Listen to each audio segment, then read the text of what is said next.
You get rich in crypto if you have secret alpha, endless amounts of cash, and really some dumb luck. Or is that just what people like to say or what we like to talk about? Because on FBB4's most latest post, he actually shares how he turned $257 investment into $159,000 with a Frog Memecoin. So let's jump into it and break down his post and how all that came to life. And I love that he calls it the leap of faith thesis, right? And he talks about where he's made life-changing money thanks to a frog and Pepe coin. But the story isn't really about Pepe coin.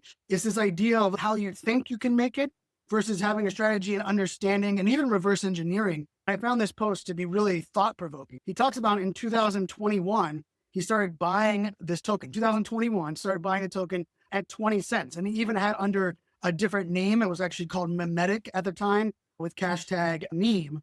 And then he started buying it at 10 cents and he kept dollar cost averaging into it all the way through 2022. We all know what happened in the fall of 2022. Be thankful that you weren't here for the collapse thanks to the FTX scam. It took Sam to jail. That was just a crazy, chaotic mess. And so he was buying Memetic all through those early days, even through the FTX collapse. In April 2023, whenever it bridged into a ERC20 token and it became Pepe coin, he started buying it from 3 cents to 25 cents in 2023. And I think it's such an interesting piece of this. And that's where he actually made that purchase that he talks about. He turned a $257 purchase into $159,000 at all-time high. And that was through Pepe coin. And so he breaks down in the thesis here. He goes into some depth. I want to cut out a couple of the pieces that I thought were really interesting for us to dive into. And the first one is this idea of conviction over precision.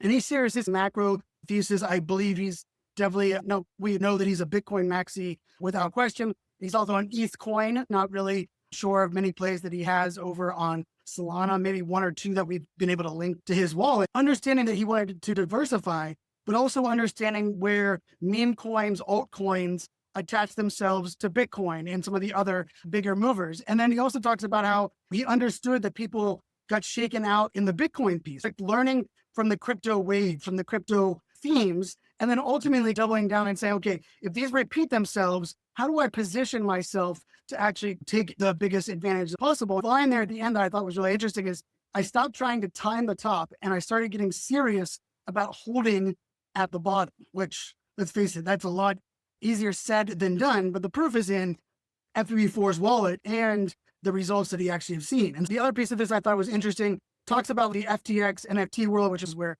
I was cutting my teeth in this space. It was like understanding what still is there when the smoke clears. It's actually part of the reason why FBB4 was so bullish on Pepe coin versus Pepe, which is the one that ran in the last cycle versus the OG one that has all the tools with it. And that's actually how I started tracking the FBB4 wallet. As I got into Pepe coin, thanks to my buddy Drew, I originally was like, I don't need a Frog Memecoin. We got into it before that rush took off. And part of the reason that I liked it was that these were devs that have already been building in this space since 2016 and building all these other projects. They even had an L1 with Memetic. For me, there was like tech and community and Memecoin, and their mantra, Pepe coin, was they are going to out dev everybody to the top. That connected really hard. FBB4 talks about that side of the house, right?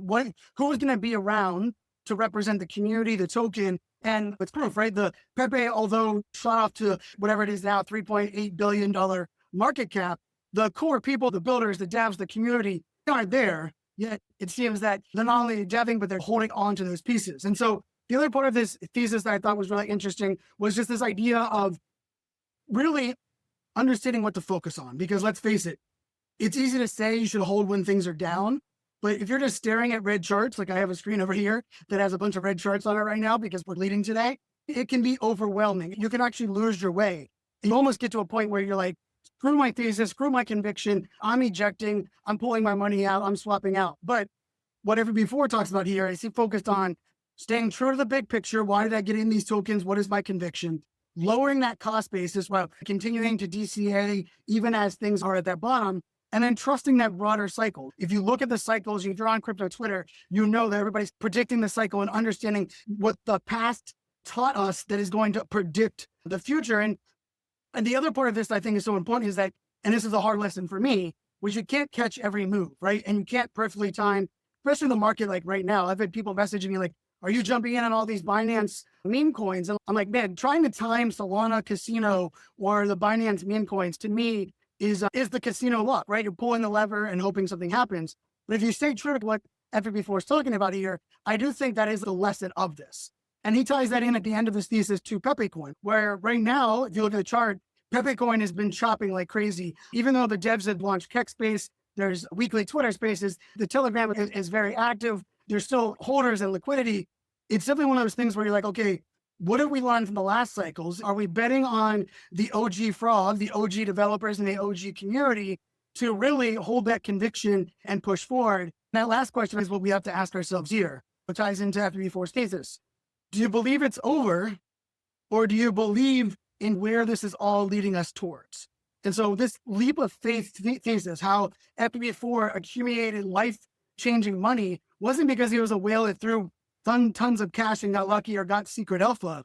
Rather, stayed true to his conviction, held even through the FTX crash, which many of us would say, oh, I wish I got in that early. Truthfully, if I got in that early, I would have sold whenever the FTX crash happened, hands down. That's true conviction. Those lessons that he taught us allows him to be the ethical whale and the trusted voice that many of us are following, understanding not only his thesis, but his moves. So the question you have to ask yourself is, what are your convictions? How are you doubling down and leveraging your conviction, buy and hold when others are selling and waiting?